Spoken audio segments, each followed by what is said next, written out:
ప్రైజ్లా యోహాను రాసిన సువార్త 14వ అధ్యాయం 2వ వచనం.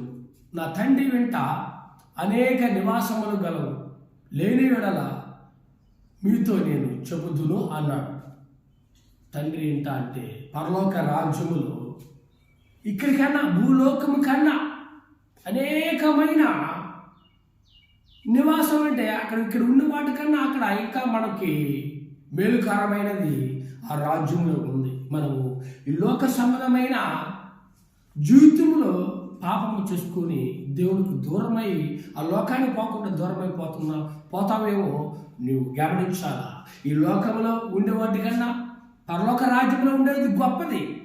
ఇక్కడ మనిషి ఆయుష్ కూడా కీర్తన గ్రంథంలో రాయబడింది. 90వ కీర్తన గ్రంథంలో రాయబడింది అధ్యాయంలో ఆ మనుషుల ఆయుష్ ఇక్కడ ఎంత మాత్రం అంటే 70 సంవత్సరం అధికమున్న వెడల అధిక బలమున్న వెడల 80 సంవత్సరాలగును, అయినను వాటి వైభవము ఆయాసమే దుఃఖమే అన్నాడు కీర్తనకారుడు. ఇక్కడ లోకములో మనిషి ఆయుష్ తక్కువ. ఈ లోకములో ధనధాన్యాలు సమకూర్చుకున్న వెతుక్కుపోలేం. ఎందుకంటే వెతుక్కుపోవడం అంటే సపోజ్ అలెగ్జాండర్ గురించి మనం తెలుసుకుందాం. అలెగ్జాండర్ ఎంత విద్యుసాలుడో ఎంత ధర్మం సమకూర్చుకున్నాడో మీరు వెరిగి ఉండాలి. ఎందుకంటే తెలుసు మీకు, అతను గ్రీకు దేశంలో పుట్టాడు. 12వ సంవత్సరంలోనే యుద్ధశాలుడయ్యాడు. ఆ దేశాల్లో మంచి యుద్ధశాలుడుగా అతను జీవించాడు. మరలా దేశాలు చేయాలనుకున్నాడు. అనేక ధర్మ సమకూర్చుకున్నాడు. కానీ ఒక నాటికి అతనికి అనారోగ్యం కలిగింది. ఆ అనారోగ్యంలో అతను ధర్మం కూడా పోసిన ఆ భాగాలంతా చిత్తుకొచ్చింది. ఇంకో అనేక ధర్మ సమకూర్చుకుని అతను ఎట్టయినా నేను బాగు చేసుకోవాలని ఆరోగ్యాన్ని అనుకుని డాక్టర్లు పిలిచాడు. అనేక మంది డాక్టర్లు వచ్చారు. మంచి జ్ఞానం కలిగిన డాక్టర్లు వచ్చారు. అలెగ్జాండర్ అంటున్నాడు, ఎంత ధనమైనా నేను మీకు ఇస్తాను, నన్ను బాగు చేయండి, నన్ను కాపాడు అన్నాడు డాక్టర్ చెప్పారు. చూసి కొన్ని రోజుల తర్వాత మా వల్ల కాదు, మేమేం చేయలేం అన్నాడు.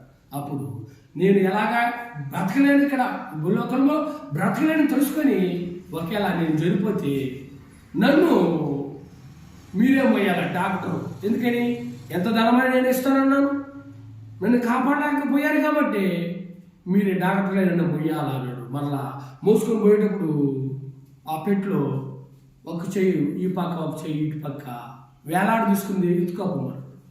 తర్వాత నేను పోయేటప్పుడు కొంచెము నా ధనధాన్యాలు అంతా కూడా కొంచెము నా మీద చదువుకుంటా బాగున్నాడు. ఎందుకంటే ఈ 3 మాటలు చెప్పాడంటే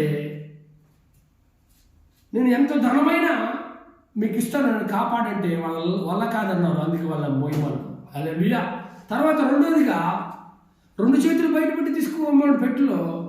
ఎందుకంటే ఎంతగానో యుద్ధంలో గెలిచి అనేక దేశంలో ధర్మ సమకూర్చుకున్న అయినా కూడా నేను ఉత్త చేతుల్లో పోతున్నాను అని 2 చేతులు పెట్టి బయట పెట్టి మోసుకోమన్నాడు.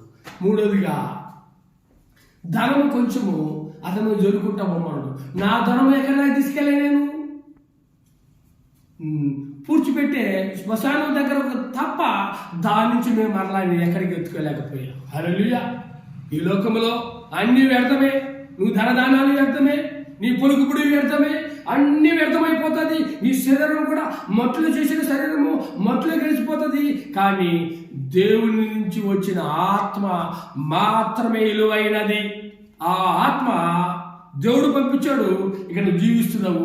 దేవుడు తీసుకున్నప్పుడు మరలా ఆ ఆత్మ అక్కడికి పోయి నిలబడుతుంది దేవుడి కాడ.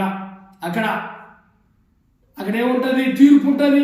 ఆ తీర్పులో నువ్వు నెగ్గాలంటే పరలోక రాజ్యంలో వెళ్తావు. హల్లెలూయా. అక్కడ ఆకలి దప్పికలు ఉండవు. ఇంకా ఇక్కడ లోకం కన్నా అక్కడ లోకం బాగుంటుంది. ఇక్కడ పాపంతో కట్టిన లోకం, శాపంతో కట్టిన లోకం కొన్ని జీవిస్తుంటారు. అక్కడ ఆ జీవితం ఉండదు. అక్కడ ఎలా ఉంటుందంటే దేవదూతలతో పాటు మనం దేవుని ఆరాధించే భాగ్యము దొరుకుతుంది. అలాంటి భాగ్యం గురించి మనం వెతుకులాడాలి. ఇక్కడ కొన్ని దినము బ్రతుకు కోసం ఇక్కడ పాపం చేసుకొని నరకానికి వెళ్ళడంలో దేవునికి ఇష్టం లేక ఆ దేవుడు అతను రాజ్యంలో వెళ్ళాలని కోరుకుంటే మనము సాతాను రాజ్యంలోకి వెళ్ళాలని, నరకానికి వెళ్ళాలని దేవునికి దూరం అయిపోతున్నాం. జాగ్రత్త, నువ్వు గమనించాల్సింది దేవుని రాజ్యంలో పోవాలా.